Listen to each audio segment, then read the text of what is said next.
Could the Jets be looking for another quarterback? Oh, we'll talk about that and then some right here on Locked On NFL Draft. Let's go. You are Locked On NFL Draft, your daily podcast covering the NFL Draft. Part of the Locked On Podcast Network, your team every day.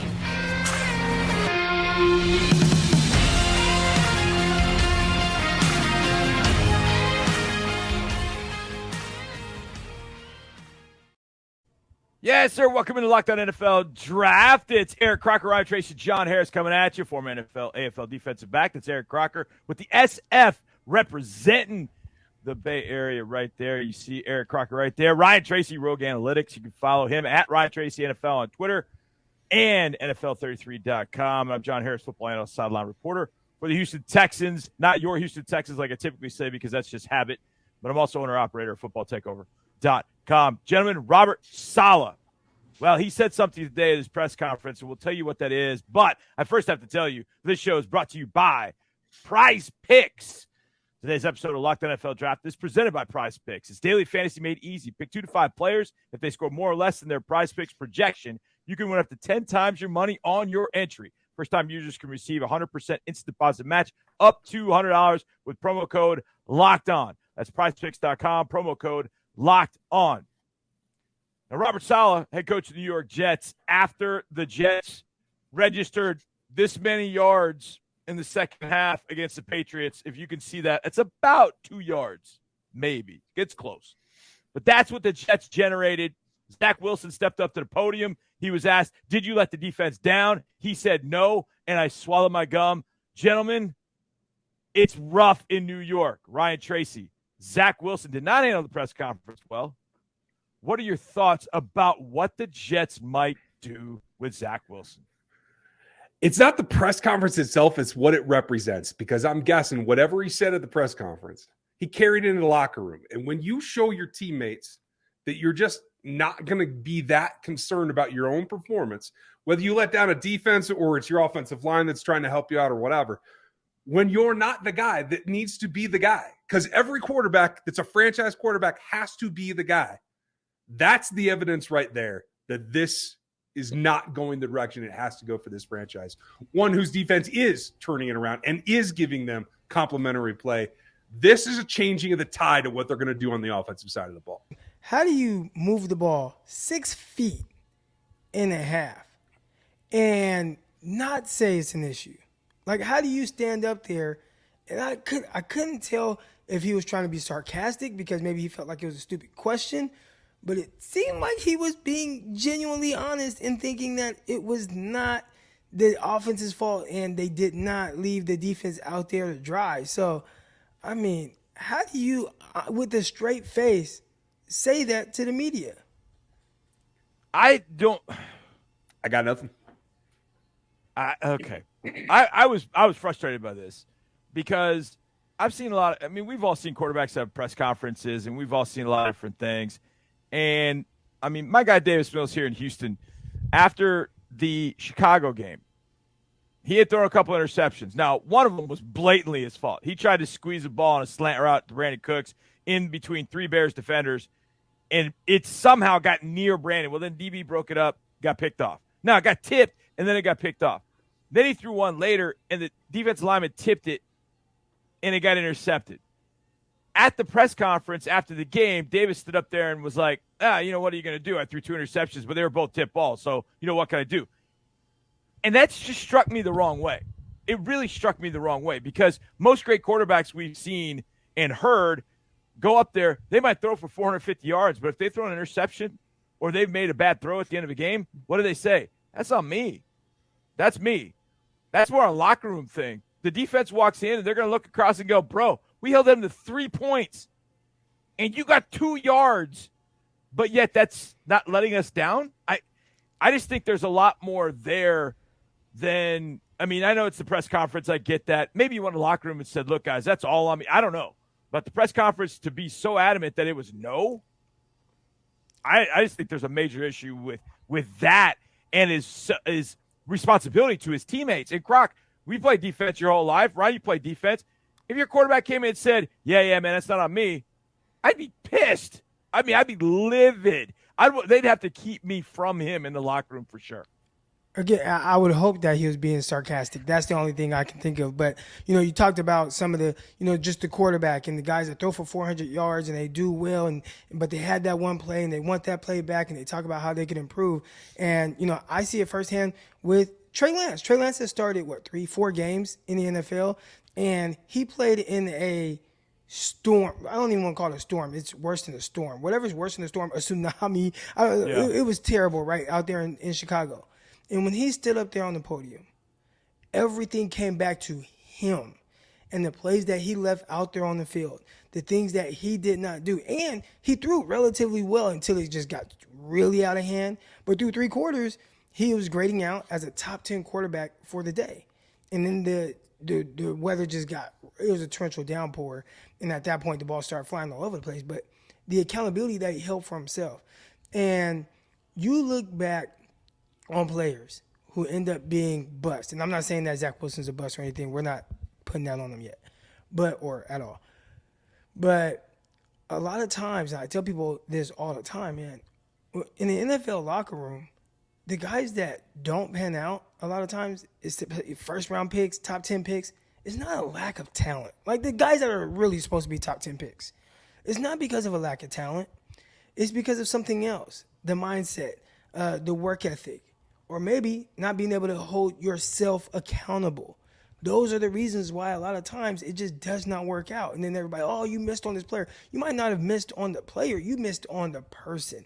And that's a lot of times is the bigger issue. And that's what we're seeing right now with Zach Wilson. I think the way he answered that question is a direct correlation of what's going on the field as well. Well, that's when the evaluation process, it's not just about can you pipe the ball through pouring down rain? It is about your attitude. How do you carry mentally and how do you project mentally to the other 52 guys in that locker room that have to play with you every week? That's where franchise quarterbacks are separated from good quarterbacks that can throw the ball.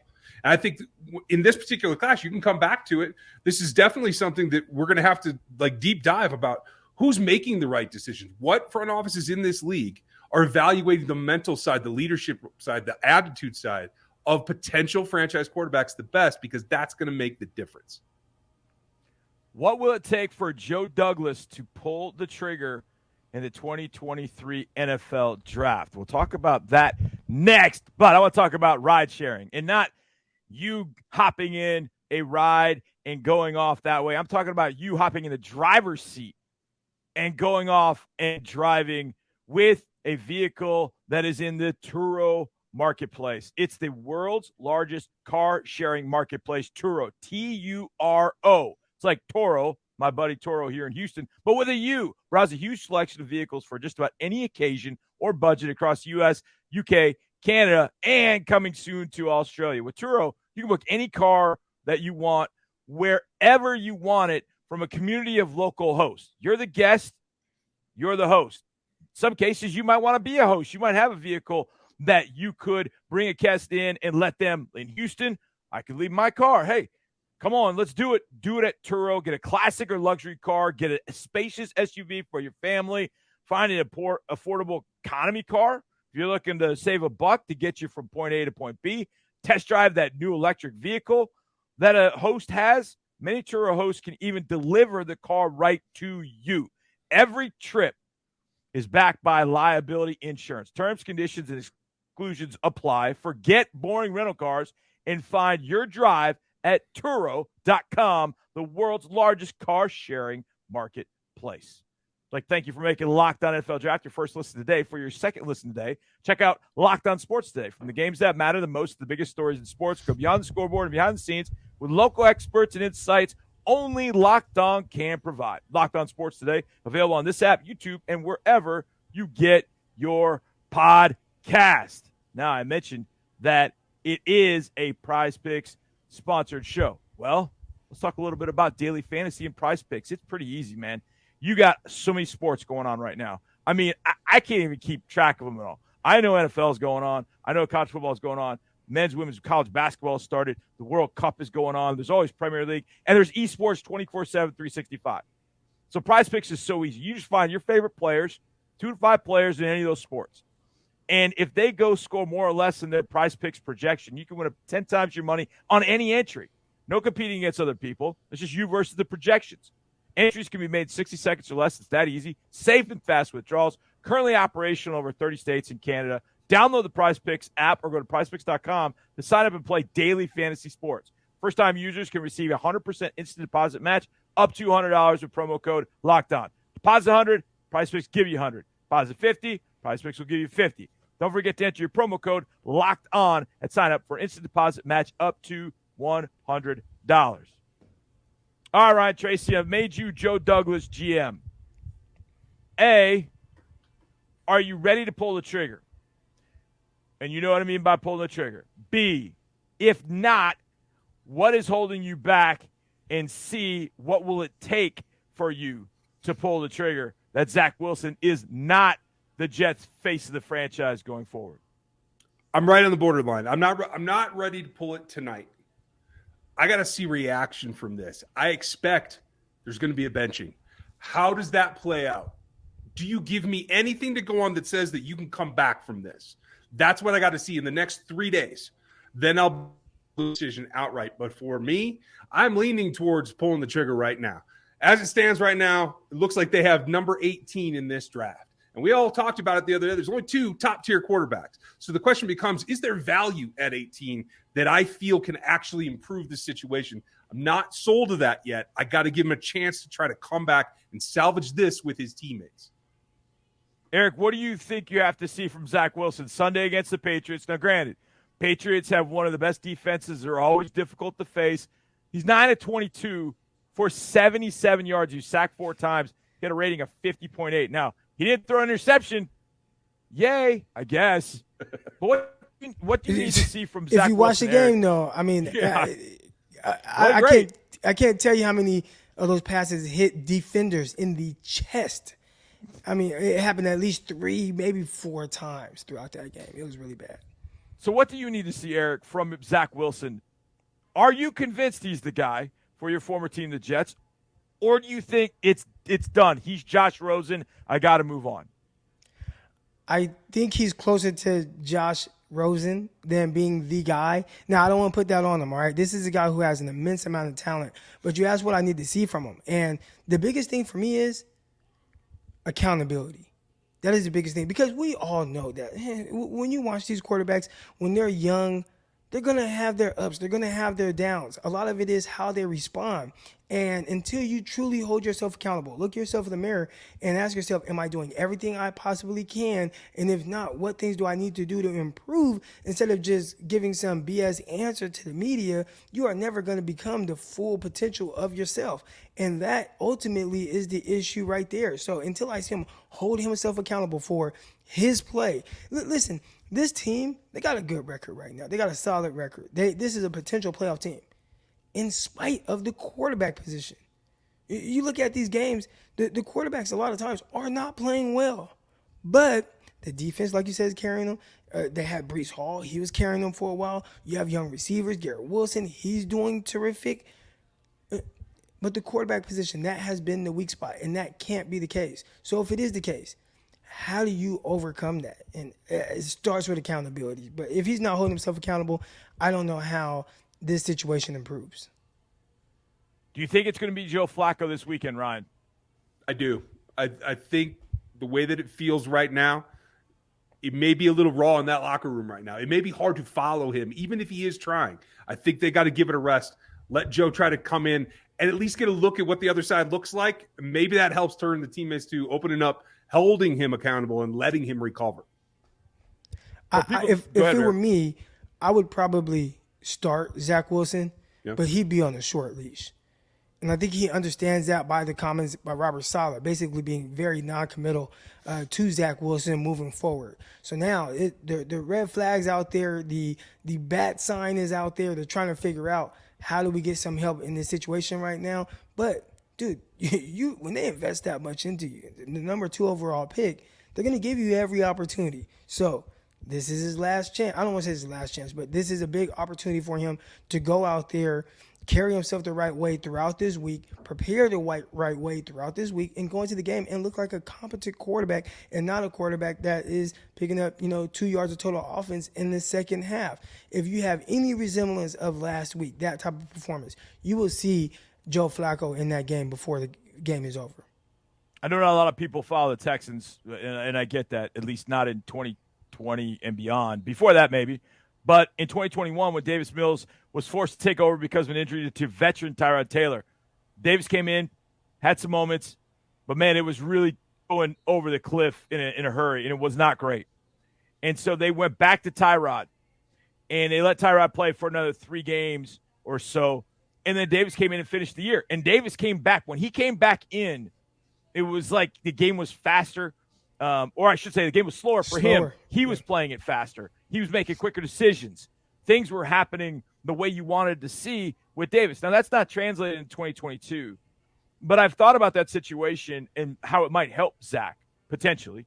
And Davis took it the right way. He took it as a learning opportunity to step back, watch the game being operated by a different quarterback, and see how he would do it. When he got back on, he was a different guy.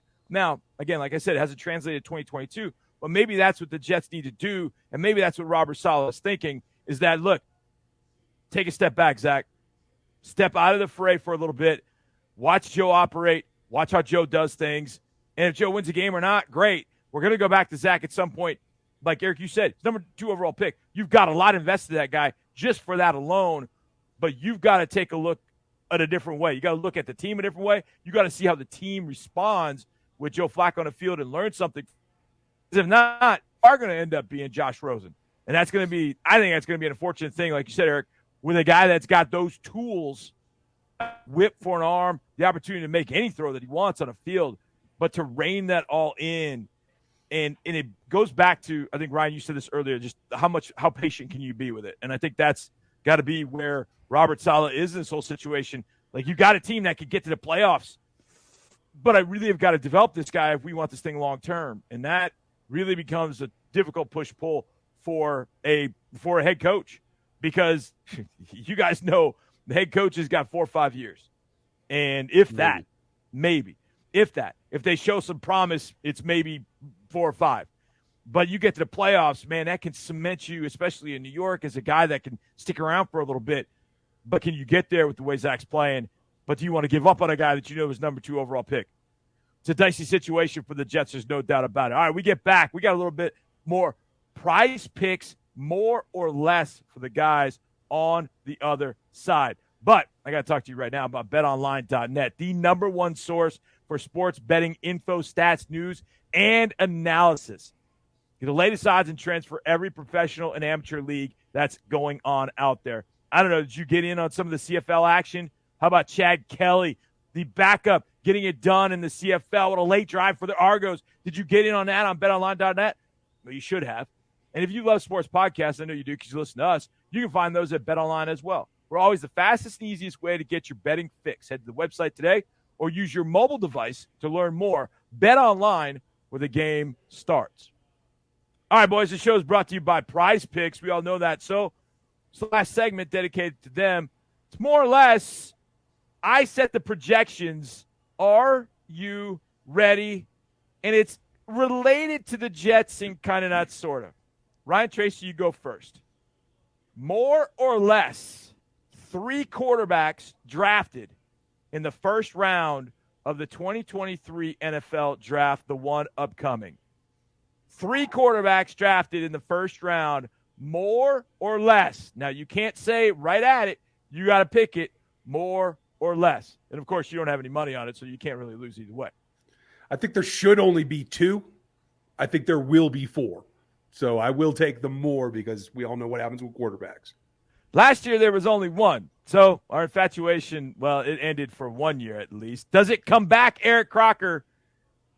More or less, 3 quarterbacks in the first round of the 2023 NFL draft. I think I'm going to go with the lower here. And if they learned anything from last season, it's you don't have to reach for a quarterback. Now, maybe they just view this class as more talented, and a lot of people were down on last year's quarterback class just in general. But I think the fact remains the same, man. Quarterbacks is so hit and miss, and definitely the league has made a huge priority to kind of bump those guys up list. But yeah, if I'm a team, I am only really going after who I think has like just tremendous upside. And who are those guys? Maybe Bryce Young, maybe CJ Stroud. I mean, outside of that, it starts getting real dicey. All right, we'll see if that infatuation sticks. Lower, more, I like it. Let's go to this next one. Keeping with a pretty simple theme here. Eric Crocker, you talked about which wide receivers were going to go in the first round earlier this month. More or less, 3 wide receivers drafted in the first round of the 2023 NFL draft. More or less. I'm going to go more. I think there are guys that, off the top of the head, you can kind of rattle off some names of guys that you think potentially are first rounders. And again, I'd say there might be 1 lock, maybe 2. But just because there's a couple guys who I think are guaranteed to go, doesn't mean that there aren't 4 or 5 other guys that are going to be in the discussion to go in the first round. We've seen an influx of receivers going extremely high pretty much ever since the 2019 draft with Hollywood Brown and N'Keal Harry. Those were the only 2 guys to go first round. Who went second round? You had DK Metcalf. You had Deebo Samuel. You had A.J. Brown. You had Terry McLaurin going the third round. And I don't think teams want that to happen again where they just miss on guys. So I think first round, getting that 5th-year option on receivers, that's going to be pivotal. So I definitely can see more guys going in the first round. Ryan Tracy, 3 wide receivers drafted in the first round of 2023. More or less? I'm going to take the less because I think there's questions about everybody beyond the number 1 guy. I think there's a pause to, yes, you want to get value in that draft. And yes, it's been a hot run, right? We thought this class was actually going to be further along than it is. I think a couple of guys slip more than rise. So I'm going to go with the under. I think it's going to be interesting what Kayshon Boutte and JSN are able to do at the end of the year. If we see them, what they decide to do, I think that can maybe change the number a little bit. Quinn Johnson, Jordan Addison, feel like those 2, and I don't want to lock it just yet, but those feel pretty close to first rounders. With those other guys, that gets kind of interesting. And then how does the NFL world look at Jalen Hyatt? It's 1 year sort of thing. How do they look at him? But I would go more on that one. I just got a feeling that more receivers, teams get that infatuation with the receivers and sexy fast guys, so I think that could happen. All right, Ryan Tracy, sensing the theme here, but the number changes. Running backs in the first round of the 2023 NFL Draft, more or less, the number is 2. I'm going to have to take the more. I'm going to think that they might get pushed up. There's some talents here that I think, especially with the success of Walker and Hall this season, where they think, hey, maybe I can get my offense over the hump, even with a quarterback that maybe I don't know if he's a franchise guy. I think they might look more valuable this season. I'll take them more. I think one of the things that's playing into this, Eric Crocker, is the fact that you're seeing more teams run the football this year. They're seeing that too high, and they're like, man, we're going to just pound the rock here. And maybe they look at the running back having a little bit more value than they have in the past. And to Ryan's point, Kenneth Walker, Breece Hall, Dameon Pierce, those guys have all made an impact. None of them are first rounders, but maybe that's enough to get teams' attention to add a running back. 2 running backs in the first round, Eric Crocker, more or less? Less. At the end of the day, the NFL, they just don't value running backs enough. We definitely have seen the offense go more to running the ball, and guys are getting that usage there, but I don't think it's going to be to the extent of, I don't want to say reaching, but pretty much reaching for running backs in the first round. I just don't see it. Maybe one. You really like Bijan Robinson. Maybe, Gibbs out of Alabama, but for the most part, I just don't see the value quite there. All right. Well, I'm glad we agreed on all of these tonight. That's always making for a great show where we're on opposite sides, which is always very, very fun. We appreciate you for listening and making Locked On NFL Draft your first listen. For your next listen, check out the Locked On Sports Today podcast, the biggest stories of the day, plus instant reactions, big game recaps, and the take of the day available in the Odyssey app, YouTube, and wherever you get podcasts. Appreciate you guys again for listening. For Ryan, for Eric, I'm John. We'll see you next time right here on Locked On NFL Draft. Let's go.